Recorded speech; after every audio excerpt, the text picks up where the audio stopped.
Supreme court के justice Mansoor Ali Shah Islamabad में seminar से खिताब कर रहे हैं. The child could be a witness in a case, the child could be just a respondent in that case or defendant, or could also be an accused. So usko farag jaldi kare. That was the concept of child courts that we tried to establish, and we plan to do that. Just as Jamal is here, who's very actively participating in a number of reforms, that we need to take child courts in the country, all over the country. उसको बनाना मुश्किल नहीं है, सिर्फ case management की बात है कि बच्चों के केसेस सारे उधर चले जाएं. And I'm sure Islamabad High Court could have a look at that also. So this system emphasizes restorative approach over punitive measures. That's the critical part. Aiming to create opportunities for children to leading fulfilling lives. As Nelson Mandela aptly said, there can be no keener revelation of a society's soul than the way in which it treats its children. So हमारा test क्या होगा, judiciary का test क्या है कि हम बच्चों को कैसे ट्रीट करते हैं. वैसा लगा हमारे मार्क्स लगने हैं, इनको तो ए ग्रेड मिल गया है, हमें नहीं मिला अभी, लेकिन हमें ए ग्रेड तब मिलेगा कि हमारा जस्टिस सिस्टम बच्चों के लिए क्या कर रहा है, कितने सेंसिटिव है हम अपने जस्टिस सिस्टम में बच्चों की तरफ, फिर शायद ए और स्टार भी मिलेगा हाथ पे, वरना नहीं. So ये जरूरी है. So like all of us here, these children have human rights. We need to understand that, which includes the right to speak out and express opinions, as well as right to equality, health, education, a clean environment, a safe place to live, and protection from all kinds of harm. This is the mandate. In fact, the approach is that the children should be more dear and more important to us than ourselves. That should be the approach of a judge, to my mind. A child walks into your court, you need to get very sensitively alert. Oh, let me just sort this out first. You can't make the child sit the whole day and not listen and forget about that. That case must automatically, that file must speak to you immediately. That this is the case I must address immediately. And with compassion and all that I'm going to talk about in a minute. So statistics, briefly, they've been mentioned earlier also. So according to UNICEF again, there are about 2.4 billion children in the world, nearly a third of the total human population. Global challenges include, we come down to Pakistan, but global challenges are children in conflict zones. Over 450 million children live in conflict-affected areas where justice is often inaccessible. And it's very heartening and depressing, actually, to talk about genocide at Gaza, and the figures that are coming out are disturbing. I move on to child labor and exploitation, another global challenge. The juvenile justice system is another challenge because incarceration rates remain alarmingly high, and rehabilitation systems are often punitive rather than restorative. This is a global dilemma. Digital vulnerabilities is a new thing. Online exploitation, cyberbullying, and trafficking are emerging threats to child safety. This is a global threat also.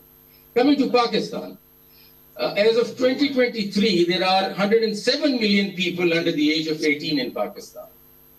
Out of these, 71 million children are aged 5 to 16. And it's a unique situation that Pakistan has a young generation than any other country. I think 62% are young people in this country. So we need to be overly alert as to what we're doing, because we need to channelize this energy into something more fruitful. Our issues in Pakistan would be child health to start with. Nearly half of Pakistan's children are deficient in critical vitamins and minerals. More than 1/3 of households are food insecure, and with 18.3% of households are affected by severe food insecurity. One of the 8 adolescent girls and 1 in 5 adolescent boys is underweight. बना लेंगे. मैं तो फिर तमाम faculty members का, वालिदैन का, जिन वालिदैन ने बड़ी कोशिश और मेहनत करके आपको इस मकाम तक पहुंचाया है. ये चीज़ें आपकी मफाद में हरगिज़ नहीं है, ये आपकी मफाद में नहीं है, आपके अगेंस्ट जा रहा है. और जो भी लोग आपका आखिरी वही जाना है, इसमें कोई दूसरी बात नहीं है, मगर हमारी ख्वाहिश है कि आप इज्जत और एहतराम से वापस जाए. जिनके साथ कोई डॉक्यूमेंटेशन, कोई कागज, कोई चीज़ें नहीं हो, तो हर मुल्क में हर एक special needs. I mean, that doesn't even show that. According to the survey of Pakistan Bureau of Statistics taken by Nadra, there are 0.4 million, that's 0.4 million is about 371,000 people, children, with special needs in Pakistan across areas such as visually impaired, hearing and speech impairment, and others. In Pakistan, children with special needs are not integrated into the society and encounter multiple challenges, such as a lack of access to health facilities, funds, and qualified educational staff to study their needs. Children, special children in Pakistan, you take them to a regular school doesn't know what to do with them. You go out to England, the mainstream children, they say, you're welcome, please, the child should sit here. Our teachers don't understand this, our schools don't understand. Where do we take them? So please, we need to understand special children need to be cared, looked after. Pakistan doesn't have any such facility. I mean, it does, but it doesn't have the way it should be. Child marriage is another issue. According to UNICEF, approximately 21% of the girls in Pakistan are married before the age of 18. The Pakistan Demographic and Health Survey, PDHS, 2017-2018 reports that 18% of women aged 20 and 24 were married before the age of 18. And the figure goes on, it's very depressing. I just want to flag the area. And then we still have the customs of Wani and Sawara going on. I mean, we at the Supreme Court, I remember as a public interest litigator took the matter of Sawara to the Supreme Court long years ago. It still continues. Sawara and Waniya, where young girls, often minors, are given in marriage to an aggrieved family as compensation to end disputes, and they're still prevalent. So shame on us, actually. Child labor, another big area.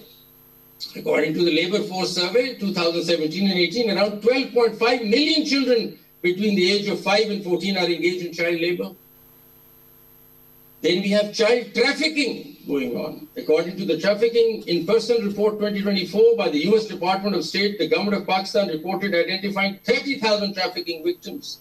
These included 20,000 sex trafficking victims, and then it goes on and on and on, other figures. I'm cutting short.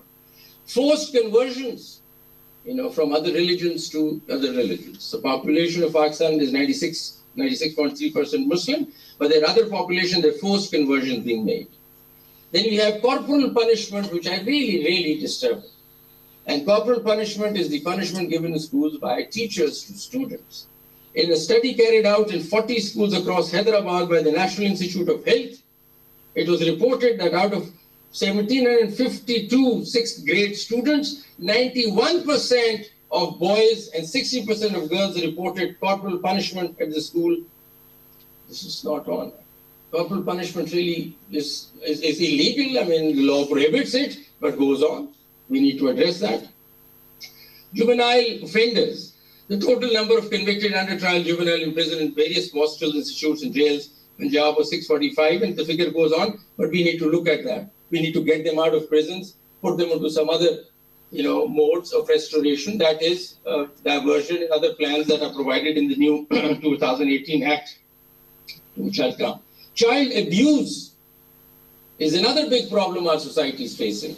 Sahil, a local NGO, released its annual reports called the Cruel Numbers for 2023 on 29 February 24, reporting incidents of child abuse, which included cases of child abuse, sexual abuse, abductions, missing children, child online abuse, and child marriages in all 4 provinces, as well as Islamabad. So this is also going on.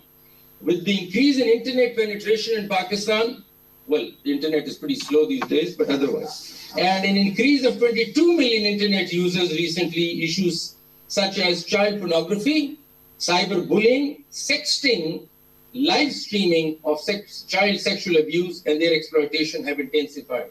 The term sexting is another term that I just discovered, but not very happily. But I mean, these are the things that are going on. So, well, in this case, I'm kind of glad that the internet is slow. So, climate change. According to UNICEF's 2021 Landmarks Children's Climate Risk Index report, 1 billion children are at extreme high risk of the impacts of climate change and climate crisis. So that's another intersection that is worrying.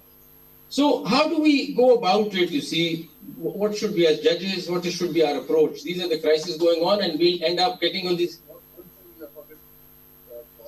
suicide, brother. Majority of children is using suicide. So you're adding to my depression. There is suicide also, which I missed out happily, but I just want to add that suicide. Thank you for that input. Suicide is also, I don't have the figures, but as pointed out by my brother, 300 and some. So that again is so. What is the approach, and what does UNCRC tells us, and what does the global literature tell us? So the judges need to be looking at the following, and I think this is something I'll write down as a judge. This is my key way of doing things. So number one is the best interest of the child. Now we don't have this literature. We just talk about welfare of child when we talk about guardianship and welfare of the child. That's the term that might have come through earlier jurisprudence to us. But the world is talking about best interest of the child. In serving the best interest of children, we serve the best interest of the humanity, is something that somebody said. In all actions where children are directly or indirectly involved or affected by the justice system, the best interest of the child should be the primary consideration. So that's the first principle. Therefore, in every action, even thought must be given, thought must be given to how the action will impact on a child or groups of children to ensure their best interests are met. That's one. Number two, guaranteeing fair and equal treatment of every child, free from all kinds of discrimination. We have to ensure that the child is not being discriminated. That's the second principle, which comes out very strong. More importantly, advancing the right of the child to express his or her views freely and to be heard. As I said earlier, we need to listen and engage and make the child participate in the judicial proceedings to understand what he wants to say.